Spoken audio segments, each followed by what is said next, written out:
So welcome to the start of the new mini-series. I hope you're going to enjoy this one. I'm going to try and keep the videos between 5 and 10 minutes long each, and we're going to start with how I approach the water myself, how I turn up at the water, how I view it through my own eyes, and how I choose which swim I'm going to fish from as well. So new water, I've done one session on it, I'll be honest, only a very quick day session though. I don't know a great deal about the water. I'm approaching it as you would to a fresh water that you haven't fished before. Hope there's a little insight from what a normal angler, i.e. myself, would do when he gets to the water. There's quite a few comments suggesting on what to do, so give me a few little videos in this little mini series taking you through how I approach a water, a new water that I don't know anything about, and then how I hopefully, fingers crossed, conquer it. Who knows, I am quite good at blanking, but at the same time I do catch a couple of fish, so let's see how it goes. I'm going to do it all through my eyes as well, so I'm going to wear a GoPro on my head for all of it so you can see exactly what I'm looking at. I find that's an easy way for me to show you how I do it. So there's going to be no carpy B-roll, no lovely music in the background. It's going to be me and you walking around the lake in this episode trying to find the best place to fish. I need to get the GoPro on, so GoPro is on. I've got a polarized filter on this one. Bit of a mistake, to be honest. I'm leaving it on there because why not? It's a circular one, so you turn it around to find the right polarity. I haven't got a screen on the back of the GoPro, so I have no idea if it's working or not. I'm going to leave it on there because we might get lucky, you never know. So I need to put this camera back in the car, so I'm going to switch over to this GoPro now. Say hello. Hi. Hi. So to get the camera back in the car, let's go for a walk. There. See how we look?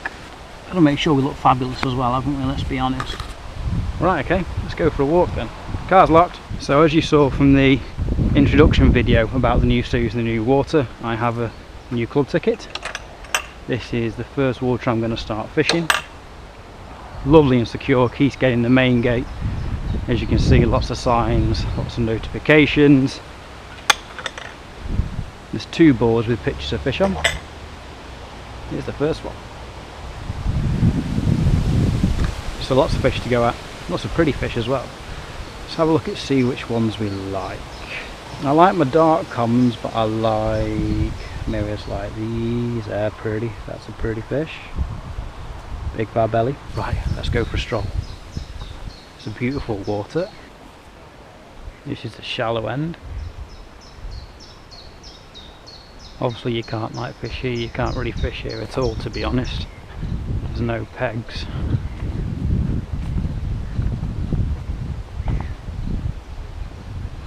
This is a day peg here, really shallow.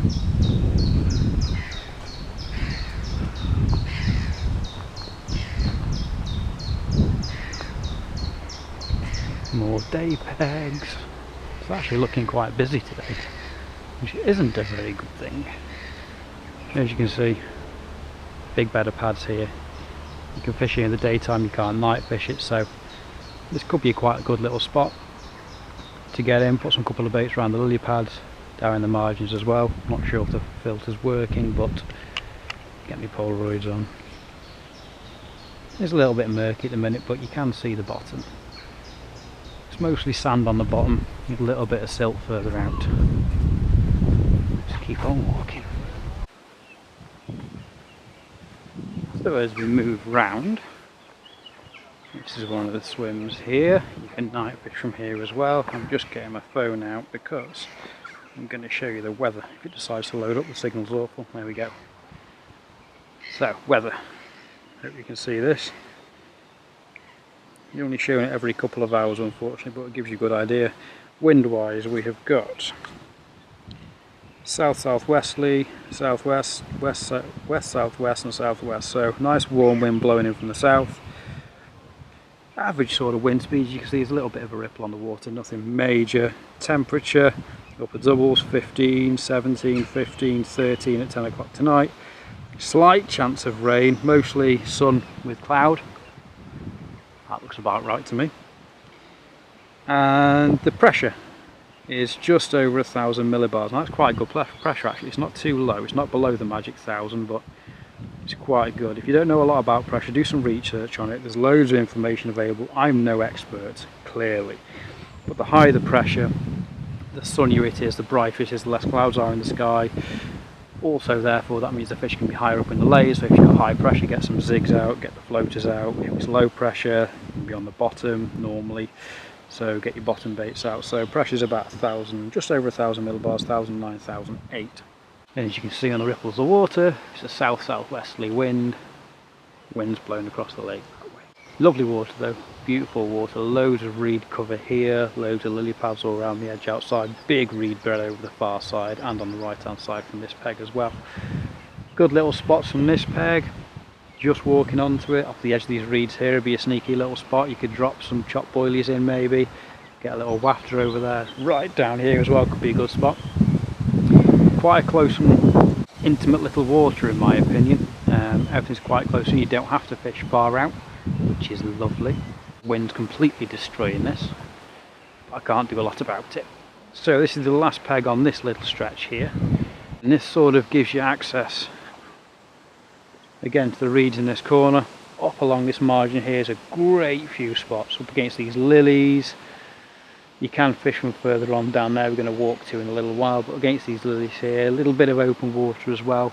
So it's not a big casting water, it's only small, so 2 rod rule, you're not going to loads of lines everywhere. There is a fish just out in front of us on the reflection line of the trees on the water, something swimming around out there.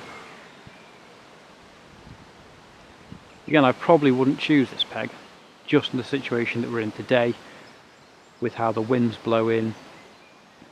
From how I've walked on the lake now, I'm actually preferring that end down there, but I don't know which peg's free yet because there could be people down there, so let's keep on walking. It's quite difficult doing this actually, because normally I just come to a lake and think in my own head, but I'm actually having to say what I'm thinking. So if you have a moment of silence off me, I do apologise. Now, when you get to a lake, I'm only on a short day session today, so it's about midday now. I can fish until it goes dark. It's Sunday. This video will be out in 2 weeks. This video will be out next Friday coming, sorry, good grief.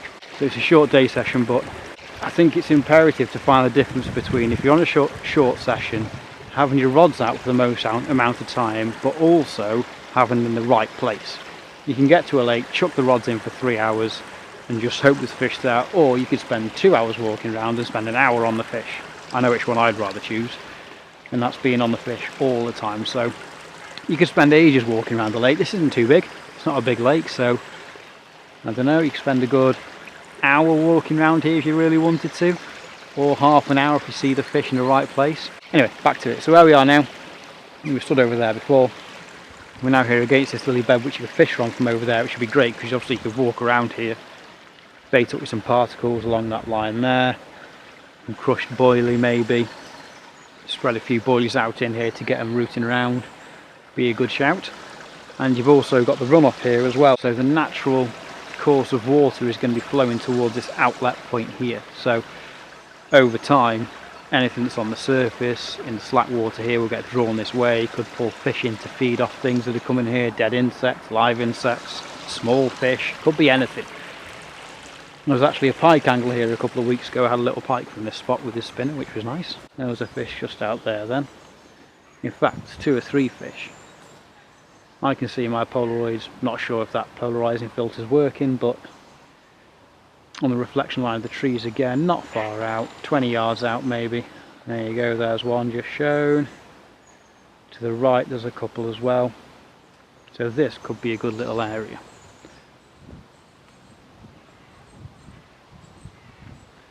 You can see that fish swimming out there actually, just to the right of the duck. And that's just off the side of that breeze on the water. You can see the holding just off it there. Seems to be a bit of scum on the surface as well. I just heard a fish crash out just off the edge of the reeds over there. There's the man on the far bank, rushes to get his rod to cast at it. There we go. So, this is actually a public footpath we're walking down here now. It takes you all through these lovely woods. And then the gate access to these pegs. This looks like a really nice place to fish for the night actually. Not about a fishing point of view, just from it looking nice. It looks lovely. Another little peg here. Water's probably 2.5 foot deep in the margin. I can just see the bottom Polaroids on. It's a little bit murky today, but the fish were just out on that win line just there. So this could be a good shout. In all fairness, I probably wouldn't enjoy playing a fishing close quarters here because of the pads you've got either side. Trying to get them away might be a bit difficult, and it looks like quite an established little lily bed there, so it could be a good idea to go against my original thing I said and fish from over there and cast to somewhere here. That could be a good idea. Again, at this point you're just putting together an action plan, aren't you? You're not saying I'm going to fish here, this is what I'm going to do. You're walking around finding out what might be the best course of action. So when I came last time, the water level has dramatically risen. Actually, I was stood on this peg having a look, and the water here, you can see how it's coming over the bank. That was 3 inches below that board there, so the water's come up 5 or 6 inches since I was here last time, and obviously a bit of rain that we've had has obviously filled her up a bit. The fish that we heard crash just before was just round the corner of this reed bed here. Again, from this swim, all eyes are on this reed bed, aren't they? Let's be honest. Corner of the reed bed there is a little bowl that goes in to be a prime little ambush spot. Just in there, or even just in there where that duck is there, that could be quite good. Don't know how deep it is. That could be a quite good little spot. This here that you see, this contraption is full of straw. If you don't know why that's in the water, it's to help prevent the algae. So if you have an algae bloom, it's been known for years. I used to do it in my ponds and things like that. If you put barley straw, I think it's barley straw, if you put straw in the water in sort of sacks and mesh bags and things like that, it helps kill the algae off, which is a great thing. It doesn't happen instantly, it takes a whole season to come in place with work, but it's nice to see that there. Again, that might be a good spot. I don't actually know what a carp's reaction is to barley straw in the water. I have no idea actually, but that could be quite a good little spot. Nice bit of cover there.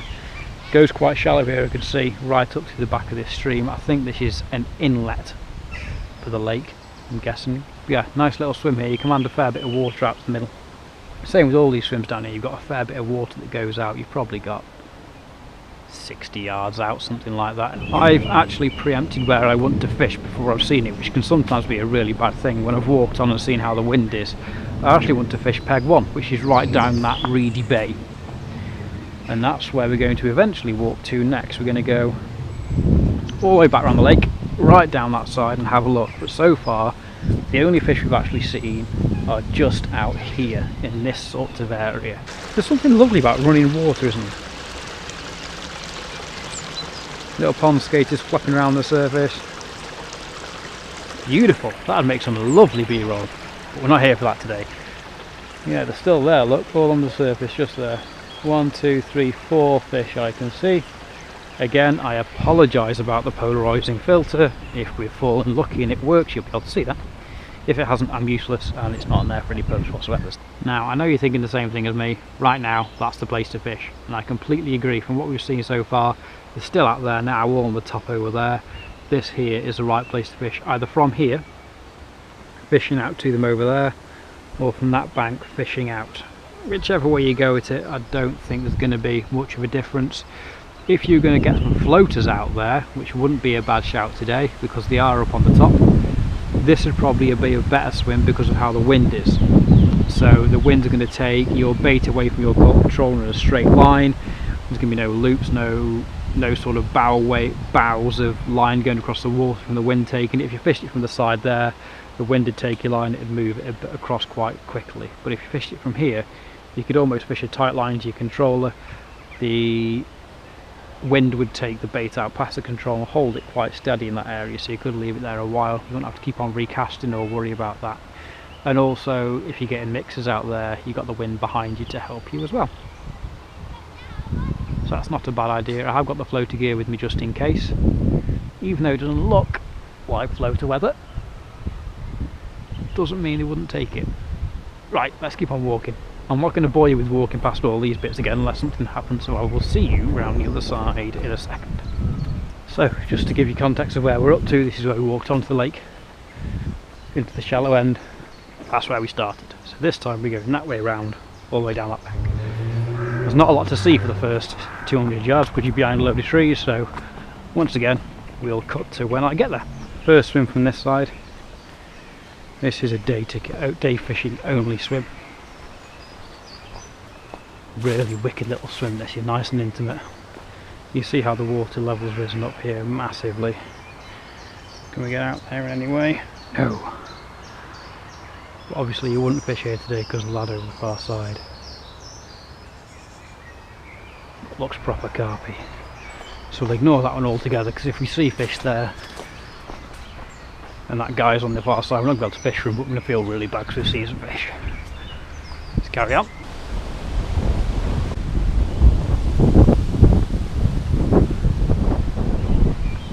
So here we are, peg 8.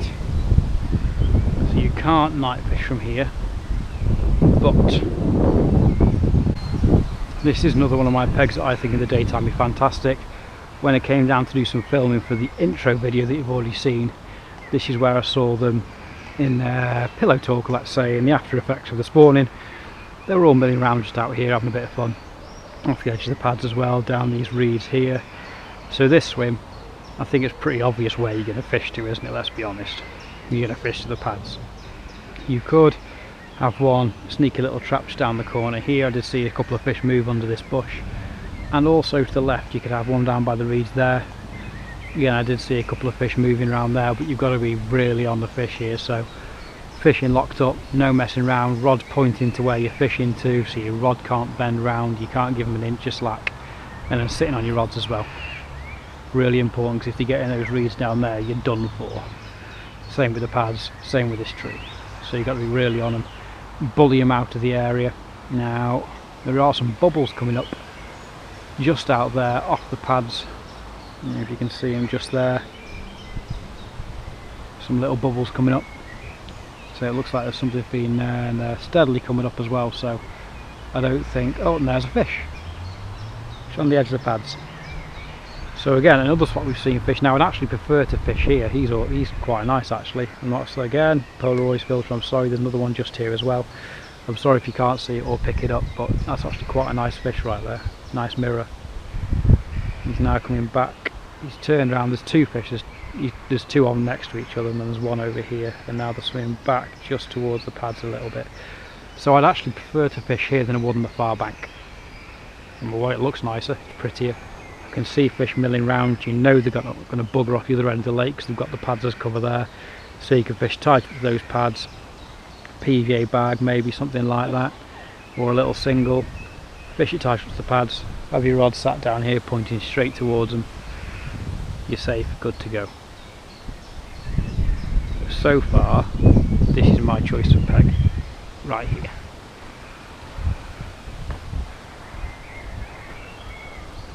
Let's keep on walking. Next peg, so you can night fish from here. Again, it's about 2 foot deep in the margin here, something like that, 18 inches, 2 foot. I can see the bottom where the sand's glowing through the silt and debris there as well. Again, nice little open water swim here. If there's no one fishing off the point over there, you can night fish those pegs there, out that way. You can't night fish them to the lily pads. Underneath these snags, good little spot. Underneath the edge of this tree from the other side, good little spot. Or if you just fancy putting a bit of bait out, you've got a fair area there to get them. And that's also a drawing point from the corner with the pads in out to the main body of water, so you could intercept them with some baits along this sort of gap here, maybe put two spaced out, intercept them that way if they're moving in and out, if they are moving round. Move on to the next. Right, next peg, open water peg again. Not a lot going on here. You got some pads down to the side just here, overhanging tree. That's about it. It's mostly silty out there from what I can tell, so there's no real clear spots. There might be some harder silt around the places, but I think you're fishing looking for the fish on this place. You could put a bit of bait in, that would work, but I think you are quite mobile and looking for the fish, which is quite nice. Keep on walking. Again, more open water. Not going to say much more about that.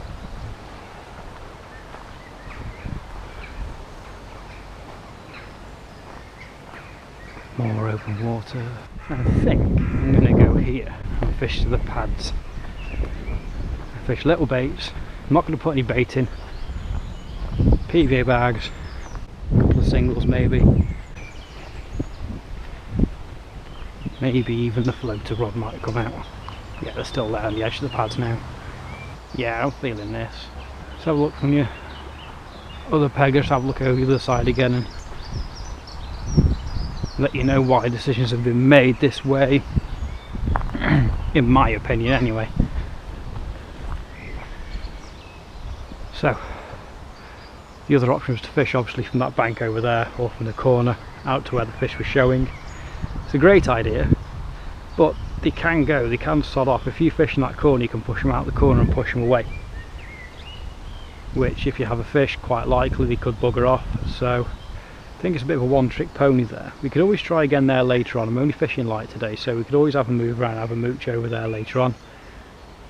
And that corner's all taken, which is why I'm fancying this here.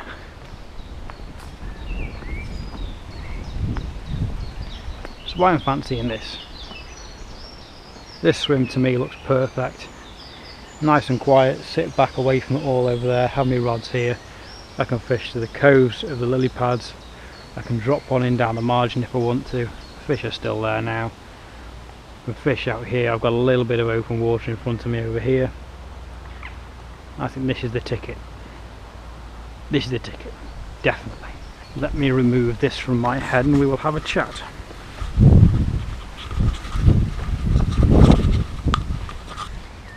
Hi. Ooh. So, I hope that little insight was good. 32 minutes 25 seconds. Somehow I've got to get that below 10 minutes. Nah, we'll see how that works out. I hope that first episode was good. I hope it was useful to you. Always walk around the lake. Always figure out where you're going to fish. Don't just set up in the first swim. Have a look where you're going to go. It's really important. It's beautiful. Look.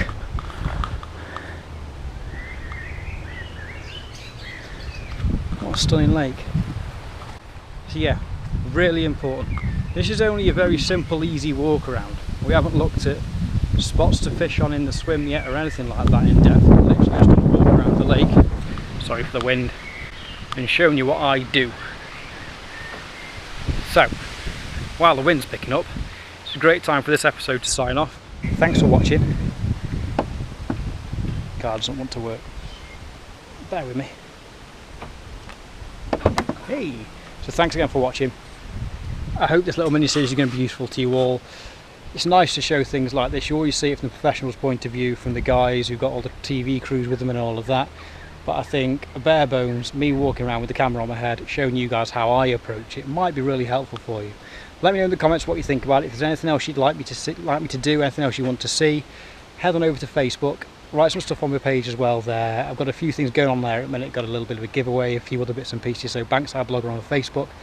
Let me know how you think this mini-series is going to pan out. If you want any more videos doing in the mini-series, let me know as well. Comment below or head over to Facebook either way. And that's it for now. Time for me to get over to that peg, set up and try and catch one of those fish. See you in a little bit.